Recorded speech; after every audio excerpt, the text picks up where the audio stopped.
Halos 30 kasunduan ang pinirmahan ng China at ng Pilipinas sa unang araw ng state visit ni Chinese President Xi Jinping sa bansa. Kasama dyan ang kasunduan para sa oil and gas exploration na magbibigay umano ng direksyon sa posibilidad ng isang proyekto sa South China Sea. Sa kanyang mensahe, binigyang-diin ng Chinese President na hindi kailangan ng gulo.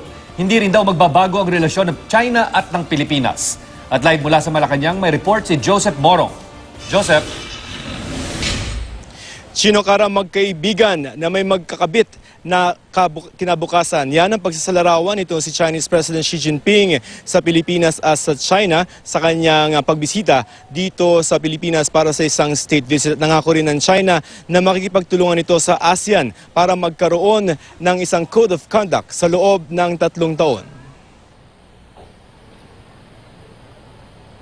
Sa mensahe niya sa Malacañang guestbook, isinulat ni Chinese President Xi Jinping na sana raw ay tumagal pa ang pagkakaibigan ng China at Pilipinas. Sinaksihan ng dalawa ang pagpirma ng 29 na mga kasunduan, kabilang dyan ang isang Memorandum of Understanding on Cooperation on Oil and Gas Exploration. Sa pagkipag-usap ni Foreign Affairs Secretary Ted Locsin sa media, paliwanag niya ang kasunduan ay magbibigay direksyon kung paano makikipag-ugnayan ng Pilipinas at China para sa posibilidad ng isang proyekto sa South China Sea. Sa kanyang mensahe, sinabi ni Pangulong Duterte na natutuwa raw siya sa positibong tinatakbo ng China-Philippine relations at lumalalim na kooperasyon sa pagitan ng dalawang bansa.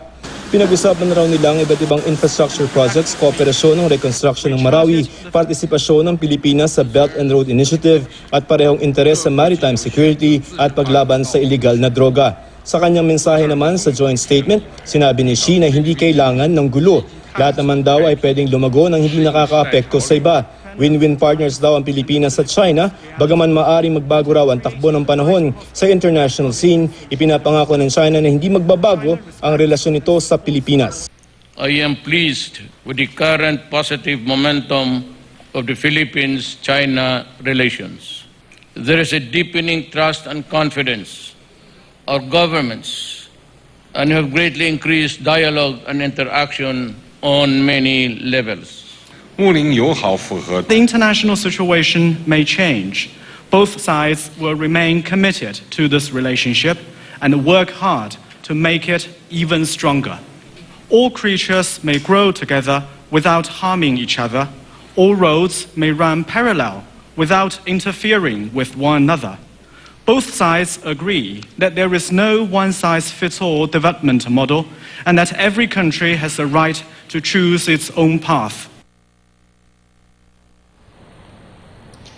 Kara sa mga oras ito ay nagsasagawa ng isang state banquet in honor of Chinese President Xi at ilan sa mga magpa-perform na ating mga musikero ay itong si Lea Salonga. Kara. Okay, Joseph, itong joint oil exploration, itong cooperation for oil exploration dyan sa South China Sea, doesn't this run against doon sa ating pagkapanalo sa Permanent Court of Arbitration? Kasi doon sa pagkapanalo natin doon sa International Court, ang basically sinasabi natin doon ay walang karapatan ng China based on their 9-dash line doon sa mga pinag-aagawang teritoryo. Yeah. Some critics are saying that, no? Pero ang pagkakapaliwanag sa atin ng ilang mga cabinet officials, in particular, itong si Defense Secretary Delfin Lorenzano, we asked him, di ba ito nakokompromiso yung ating posisyon in the context of the PCA ruling? Sabi niya, pagka nag-proceed tayo with the joint exploration in China, with China, ay hindi naman kasali dito ang usapin ng soberanya or sovereign rights natin doon sa ating exclusive economic zone. Sinasabi nitong ng ating pamahalaan is that it's going to be just two companies na who's going to be dealing with each other, no? At ang sinasabi dito is that bagaman may ganun na complexion yung issue ay Pilipinas pa rin yung magkakaroon ng malaking rights. So it's ibig sabihin, in other words, it's going to be the Philippines asking another country to help us, but we will get the bigger share. In effect, we are exploiting our own resources, but sharing it a little bit with another country, Kara. So parang humihingi lang tayo ng tulong sa kanila, yun ang sinasabi nila, yun ang posisyon nila. It's not really parang manghihimasok na sila doon sa ating bakuran. because when we do this joint exploration, Kara, it's not going to be Philippines and China, the governments, no? It's going to be private companies from our countries. For example, itong ine-explore na deal ay dati na meron yan. Ito yung kumpanya ng isang kilalang negosyante sa Pilipinas na nagkaroon na before during the administration of then President Arroyo at medyo nabalam yan. So parang ang sinasabi nito sa Secretary Lorenzana, it's going to be the same companies that are involved. Mukhang nag-resume lamang yung proyekto na yan kung magpo-proceed tayo dyan. So basically, it's us, it's the Philippines granting rights to another country, to a company in another country to help us exploit our own resources. Because 60-40 yung nakikita na hatian. Kung halimbawa may makita na oil resources dyan, ay 60-40 yung hatian. Remember, Malampaya is a shell, it's another it's a private company that we are being asked, or we ask to exploit on our behalf, Kara. So pwede pa rin natin isulong yung ating pagtutol doon sa mga istrukturang itinayo ng China doon sa mga pinag-aagawang isla? What's the question? Isulong natin yung ating... So posible pa rin na isulong...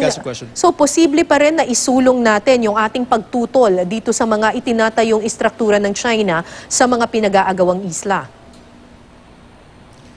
Correct, Kara. And we've done that today. Sa bilateral meeting nila and even the statements of the President, even in ASEAN, in Singapore, no, ang sinasabi is restrain yung mga activities in the South China Sea or the West Philippine Sea with regard to the territories that we claim. Ibig sabihin yan, huwag nang dagdagan yung mga struktura na naandun na. No?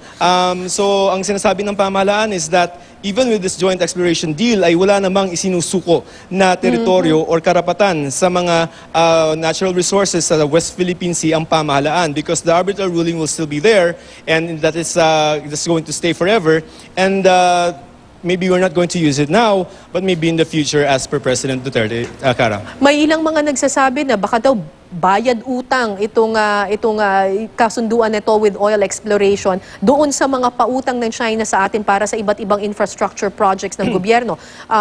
Correct me if I'm wrong, parang 700 billion. Tama ba, Joseph? Yun yung mga figure from NEDA as per our GMA News research, and $9 billion naman yung figure nitong si Budget Secretary Jokno, no?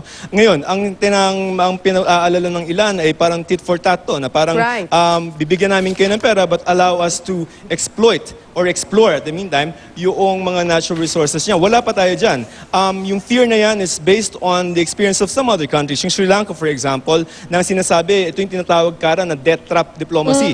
Papautangin ka ng China, tapos pag hindi ka nakabayad, ay teka lang, hihingin ko yung karapatan. Sa Sri Lanka kasi, nag-lease ng 99 years, no? Yung China dun sa isa na lang mahalagang port. So yun yung fear ng ilan na baka mamaya, pag hindi tayo makabayad dun sa ipapautang, ay ganun yung gawin ng China, meaning ang collateral will be some of our natural resources. But the assurance na ibinibigay ng ating mga cabinet secretaries dito ay that yung mga proyekto na yan will be profitable for the Philippines because we need those.